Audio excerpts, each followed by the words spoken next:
Assalamualaikum warahmatullahi wabarakatuh. Perkenalkan, saya Adi Guntur Ramadan, mahasiswa Universitas Mercu Buana dengan NIM 415-2012-0037. Pada kesempatan kali ini, saya akan mempresentasikan mengenai penerapan functional testing dengan teknik boundary value analysis pada metode black box testing untuk aplikasi sehat jiwa Kementerian Kesehatan dalam rangka memenuhi tugas besar 1 mata kuliah rekayasa perangkat lunak.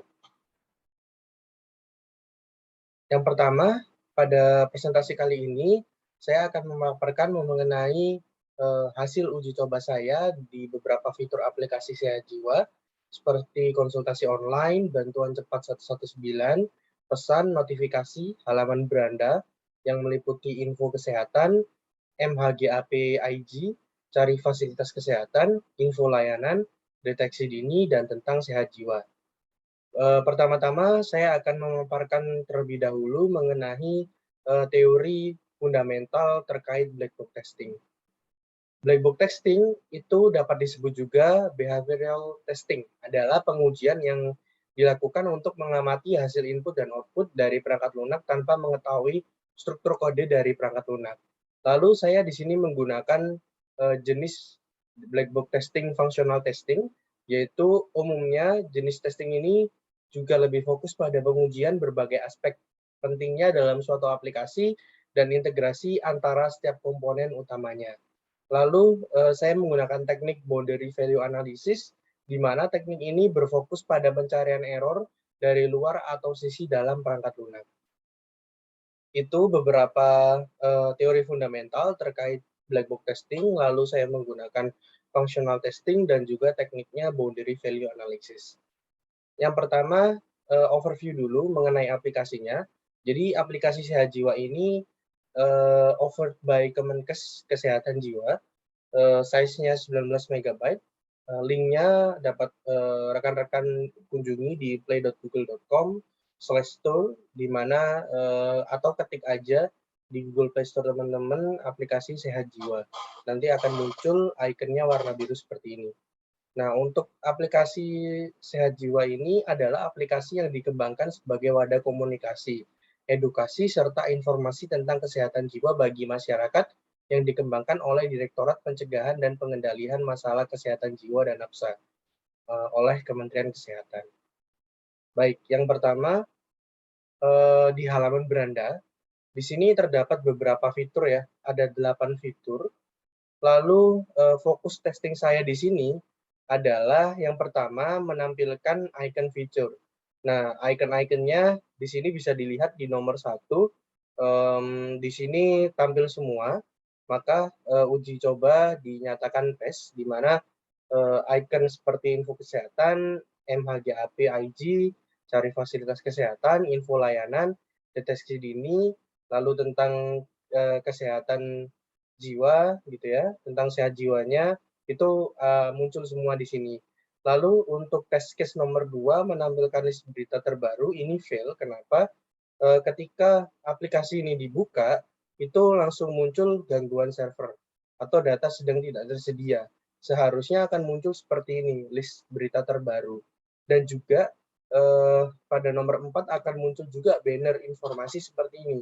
Namun di aplikasi nyatanya tidak ditemukan informasi tersebut dengan informasi bahwa gangguan server seperti ini. Lalu juga ketika saya klik di nomor 3 menampilkan list berita, di sini itu juga data sedang tidak tersedia, sehingga informasi yang saya inginkan dari tes ke sini tidak dapat dipenuhi atau dinyatakan fail. Itu hasil tes case dari halaman beranda. Berikutnya ada fitur info kesehatan.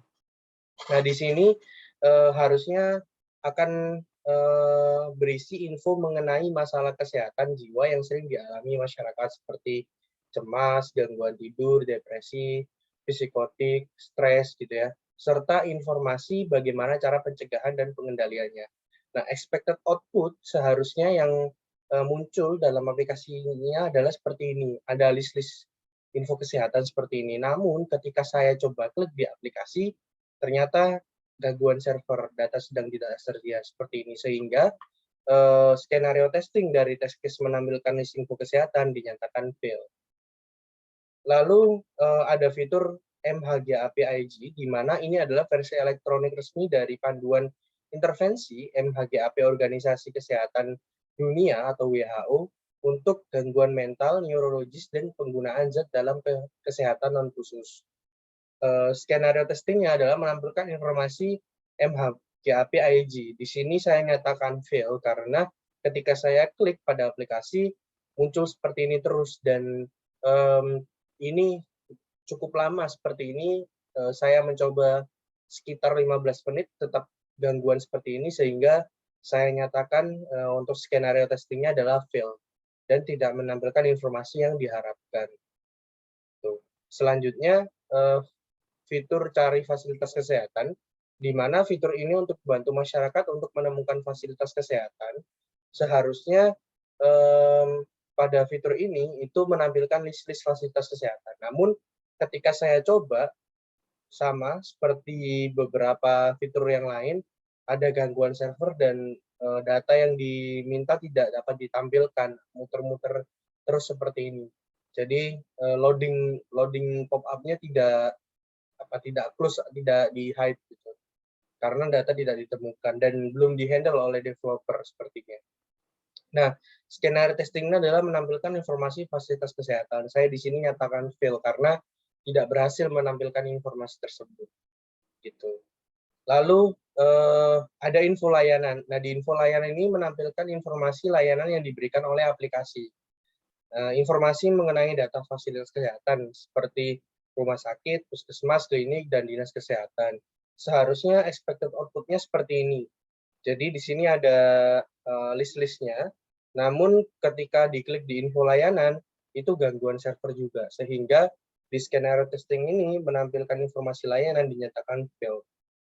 Expected output ini saya peroleh dari tampilan capture Google Play Store aplikasi ini. Jadi sehingga apa yang ditampilkan pada Google Play Store tersebut menjadi acuan saya untuk expected output yang seharusnya muncul di aplikasi Sehat Jiwa. Berikutnya ada fitur deteksi dini, di mana fitur ini dapat menilai mandiri kemungkinan masalah yang mempengaruhi kondisi kejiwaan. Untuk skenario testingnya, yang di screen ini itu klik deteksi dini, yaitu menampilkan onboarding, fitur deteksi dini.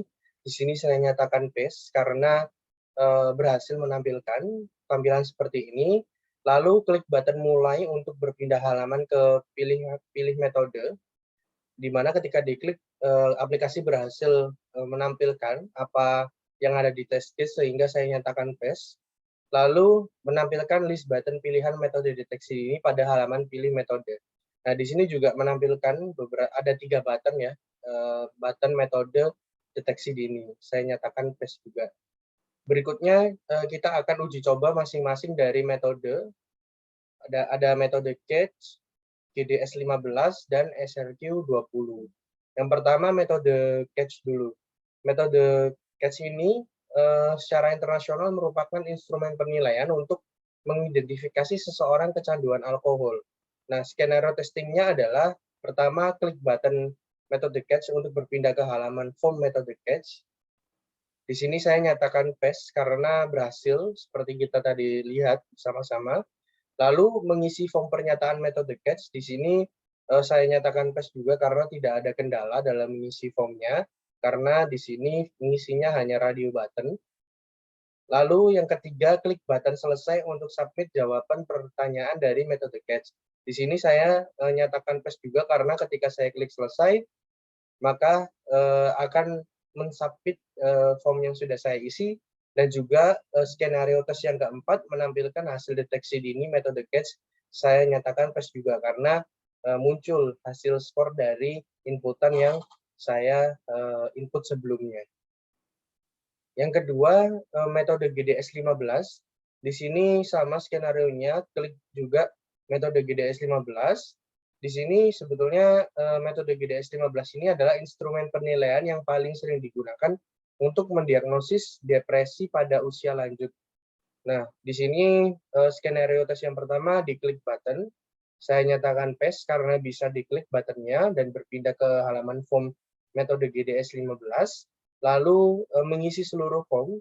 Di sini juga saya nyatakan paste karena saya tidak mengalami kendala dalam mengisi formnya.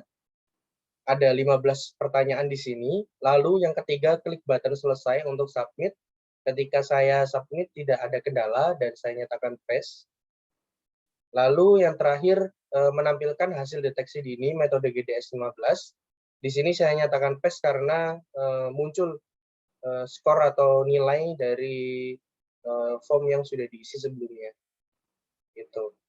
Yang terakhir metode SRQ 20. Ini instrumen untuk penilaian kondisi kesehatan jiwa, di mana skenario testingnya ada 4 juga. Yang pertama, klik button SRQ 20. Di sini berhasil, sehingga berpindah halaman ke form pertanyaan metode SRQ 20. Saya nyatakan paste karena di sini saya berhasil mengisi hingga nomor 20.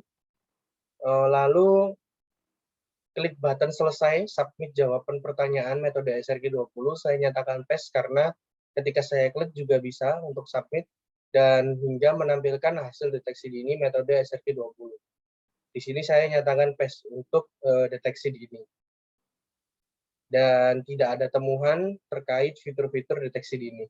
Mungkin temuannya ketika kita klik konsultasi online, konsultasi online, maka akan muncul ke halaman konsultasi online. Nanti saya akan tunjukkan hasil testingnya.